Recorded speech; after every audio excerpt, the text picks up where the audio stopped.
سلام خدمت شما دوستای عزیز، امیدوارم جور و صحت سلامت باشه. به یک درس جدید خوش آمدید. امروز بخیر قسمی که در درس قبلی را خواندیم verb sein. Das Verb sein Konjugation یا ترکیب فعل sein. امروز بخیر فعل sein هم یک بار تکرار میکنیم و فعل haben میخوانیم. ترکیب فعل haben میخوانیم. خب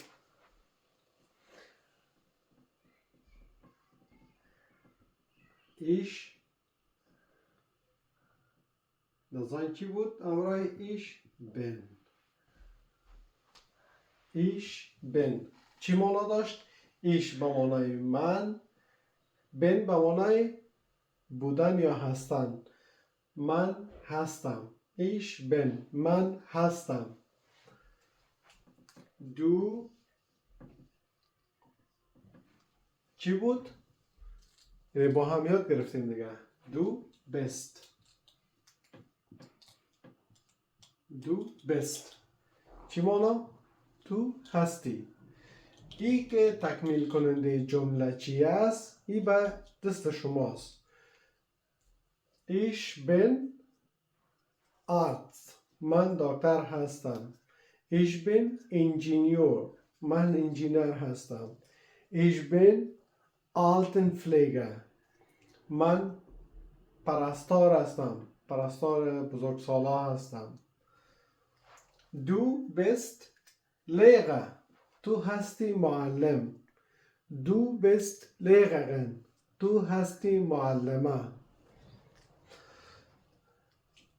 خب پیشروی از یا نشتان میکنم بعدتان مانایشه. من هستم. تو هستی. با معذرت اگه خط من خوب نیست. er ist. او است. سوم فرد غایب که مفرد است. است. او هست. او هست یعنی درباره مذکری که غایب است درباره از او صحبت میکنیم. او هست. او هست. و شما در این قسمت یک مثال رو میخوایم بگویم. فرض مثال بگیم احمد. یک مثال میگم باز پاک میکنم. احمد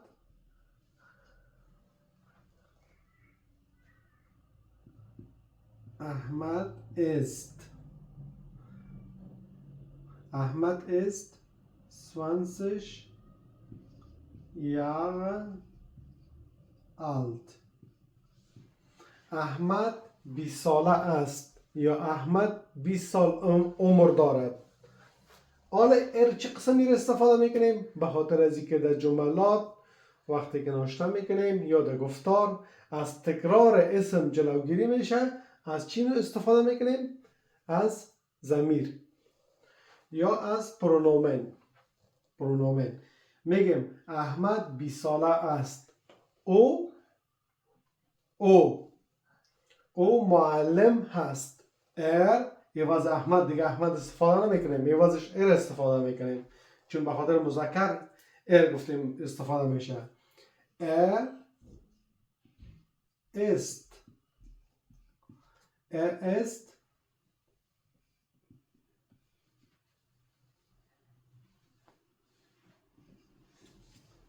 ist Lehrer. او معلم هست. او معلم هست.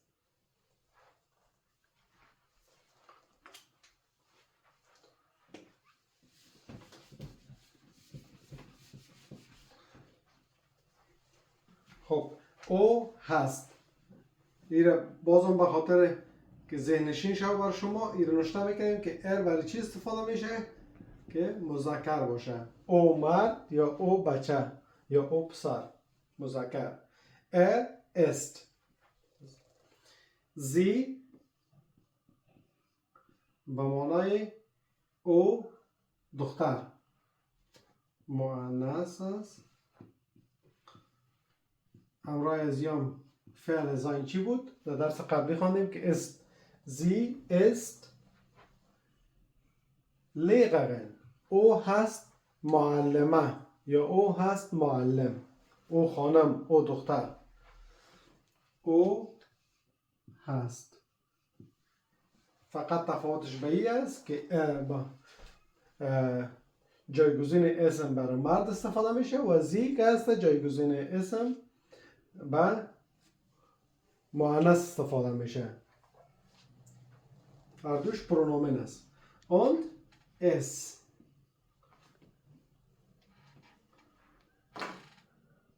اس برای چی گفتیم استفاده میشه؟ اس است. اس که است برای به جان، برای دینگ. خب دیگه پرونومن ما چی بود؟ wir. wir ما جمع. wir ما. wir زاینه چه قسم امرای wir استفاده میکنیم؟ در درس قبلی هم خوندیم. wir sind.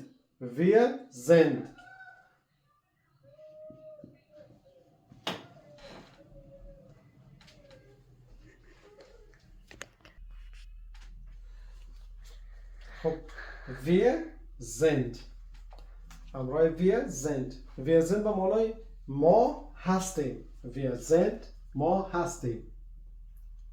ما هستیم جمع است. چند نفر؟ ما هستیم. ایه امرای ایه خوانده بودیم.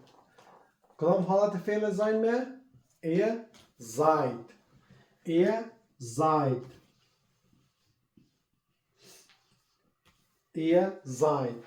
ایه زاید چی مانا بود؟ شما هستین. مخاطب جمع شما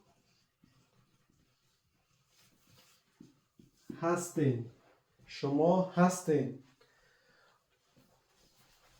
و یک چیز دیگه که زی یا اس کلام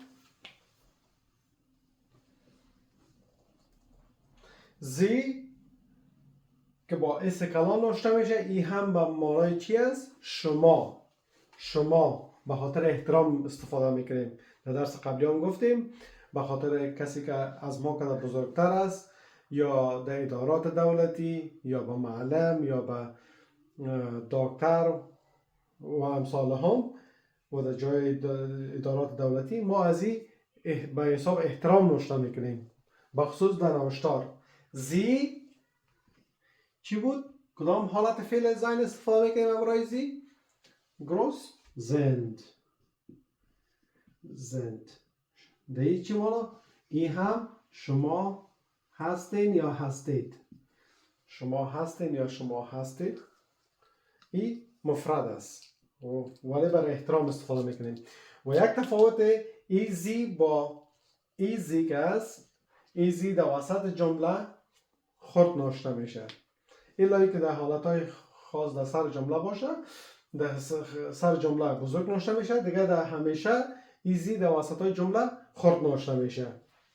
ولی ای اس یا زی که است ای همیشه اگه در سر جمله باشه، در وسط جمله باشه، در هر جایی که باشه، ای همیشه به حرف کلان اس نوشته میشه. زی زن شما هستین یا شما هستید. و یک زی دیگه داریم که به حروف خرد نوشته میشه. زی امرای زی چی استفاده میشه؟ کدام حالت زین استفاده میشه؟ زند. زی زند امرای زی زند همچنان یعنی شما هستید. آنها زی زند. ای زی چی بود؟ شما. ولی ای زی که با حرف خرد اس نوشته میشه ای چی است؟ آنها، یعنی جمع سوم شخص غایب جمع. آنها کسایی که حضور ندارن ولی جمع هستند. آنها زی زند آنها هستند. آنها هستند.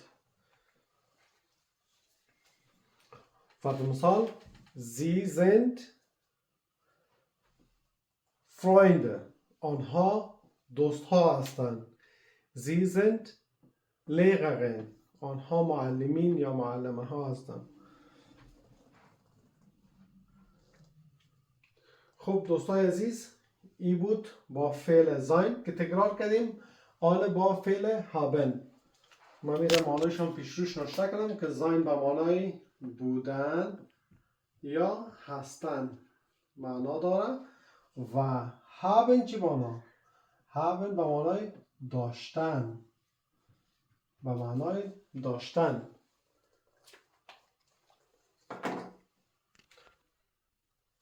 خب دوستای عزیز، این شما یادداشت کنید، چون تخته با معذرت که خرد است تا زمانی که ما تخته بزرگتر تهیه کنیم. این شما دوستای عزیز در کتابچه خود یادداشت کنید، چون این اساس زبان است. بخیر بعدا هبنه هم همین قسم تجزیهش کار میکنیم یا کانیگاسیونش کار میکنیم با هم میخوانیم. نوشته کنید دوستای عزیز.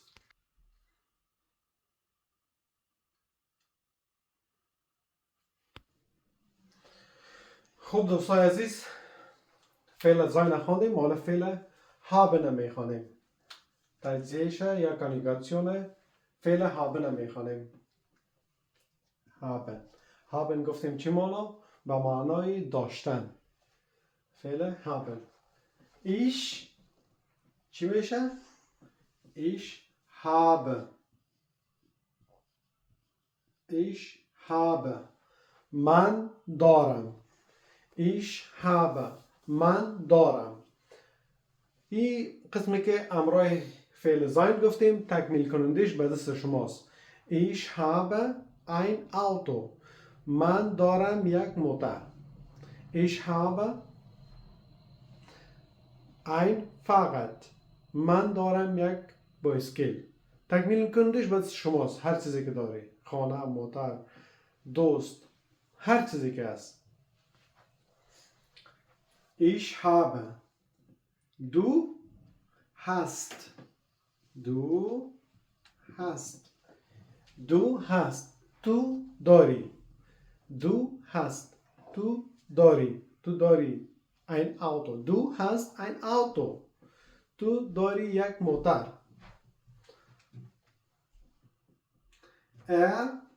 گفتیم چی است؟ او یعنی پرونومن مذکر برای مذکر استفاده میشه که غایب باشه، مفرد باشه. او دارد. او پسر دارد. hat.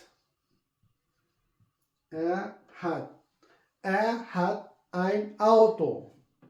او دارد یک موتر. فرض مثال میگیم که احمد ist reich man. احمد یک آدم پولدار است. hat. او دارد.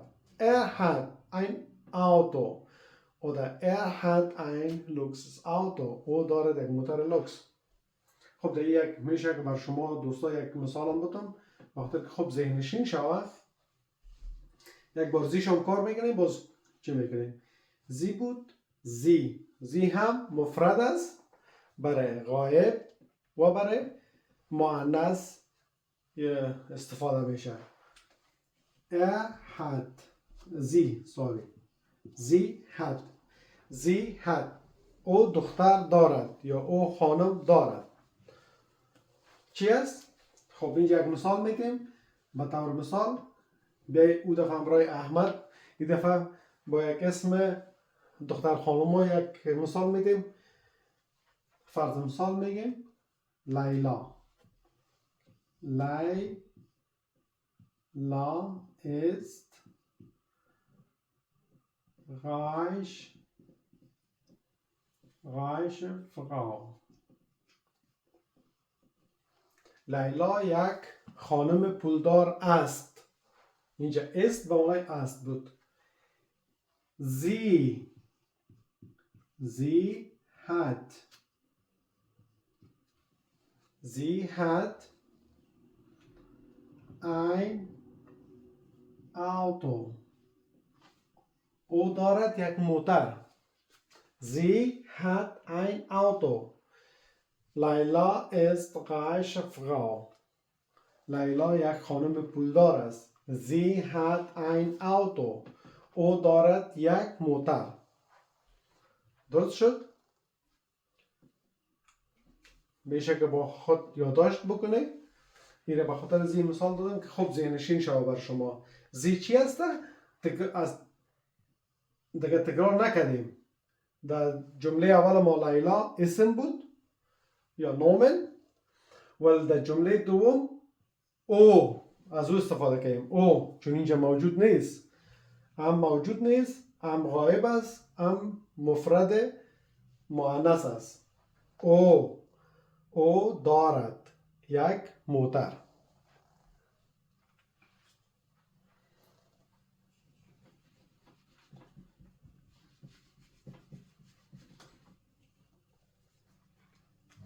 اس همراه اس هم چیز استفاده میشه؟ اس هد. اس گفتیم که برای بیجان استفاده میکنیم. وی چی بود؟ ما، جمع. فرد اول یا شخص اول جمع. وی ما، چند نفر که با هم هستیم. وی ما. وی چی حالت هابن؟ کدام اینجا استفاده میشه؟ کدام حالت هابن؟ Wir haben. Wir haben.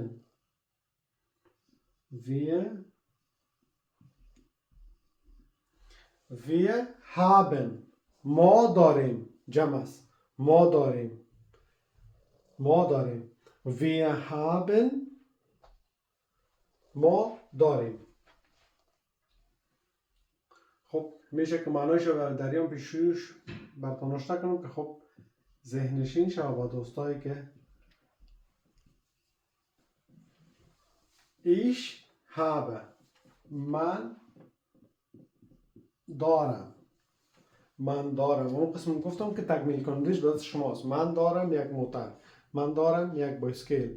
من دارم یک دوست خوب. من دارم خانه. هر چیزی که شما میخواهید.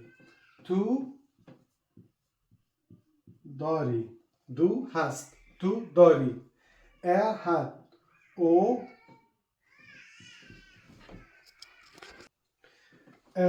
hat. او دارد. یعنی او پسر یا او مرد. او دارد. از قبل مشترک این برای مذکر میه. او دارد. زی hat. این هم با معنای او دارد مؤنث. اینجا بازم نشته میکنم مذکر و اینجا نشته میکنم مؤنث. او خانم دارد یک موتر. او پسر دارد یک موتر. زی hat. در درس قبلی فکر کنم که به شما گفتم که زی یک حالت استثنایی هم داره که برای اطفال هم استفاده میشه. در حالت نرمال برای تمام اشیای بیجان، ولی یک حالت خاص داره که برای اطفال هم نوشته میشه. او طفل سامان بازی دارد. به طور مثال. خب wir haben. ما جمع. ما داریم. ما داریم. Wir haben nette Freunde. ما داریم دوستای خوب. Wir haben nette Freunde. ما داریم دوستای خوب.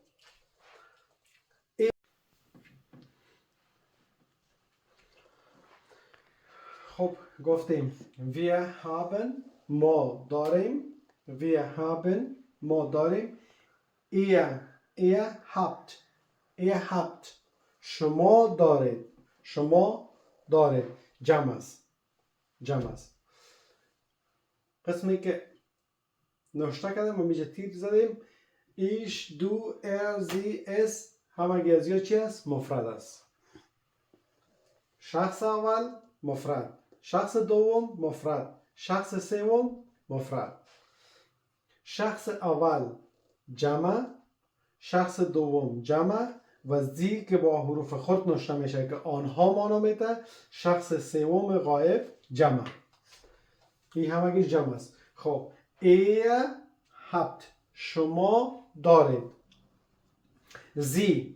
زی با حروف کلان به خاطر احترام که استفاده میشه. این جمع نیست، این مفرد است ولی به خاطر احترام استفاده میشه. این چی میگیم؟ زی هابن. زی هابن. زی هابن. شما دارید، یعنی مفرد است، جمع نیست. شما دارید. Sie haben ein Auto oder haben Sie ein Auto. یا به احترام پرسان میکنیم wo wohnen Sie؟ شما کجا زندگی میکنید؟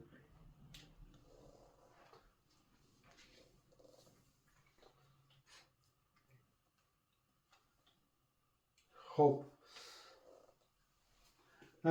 زی که با حروف خرد بود، زی که با حروف خرد است که جمع است با شخص سوم غایب آنها به این چی استفاده میشه؟ زی haben. زی haben. کنیگاسیون haben امرای ازی. اکثر موارد فعلایی که regelmäßig یا regular از به حساب انگلیسی یا منظم است، تقریبا در اکثر موارد wir und sie یکسان استفاده میشه. wir und sie یکسان استفاده میشه. زی بزرگ همچنان. خب ایران معنیش نوشته میکنم. ihr habt شما دارید. sie haben شما دارید. این هم به خاطر احترام است. شما دارید. یه در داخل نوشته میکنم به خاطر احترام. و زی که با حروف خرد نوشته میشد. آنها اینجا نوشته کردیم. آنها دارند. آنها دارند. Sie haben schon Autos. آنها دارند موترهای مقبول. Sie haben viele Autos. آنها دارند موترهای زیاد. خب دوستای عزیز، این بود کانیگاسیون فعل sein و haben یا ترکیب یا طرز استفاده فعل sein و haben. امروز امیره با خود یادداشت بگیرید تا یک درس دیگر شما را به الله بی‌نیاز میسپارم. دوستای عزیز فراموش نکنید که سابسکرایب کنید، همراه دوستای عزیزای خود شریک بسازید و بعضی ویدیوهای مفید به خاطر شما ما در کانال یوتیوب تیک تاک خود هم انداختیم. میشه که شما با اون هم سر بزنید. تشکر. تا یک ویدیوی دیگه شما را به الله بی‌نیاز میسپارم.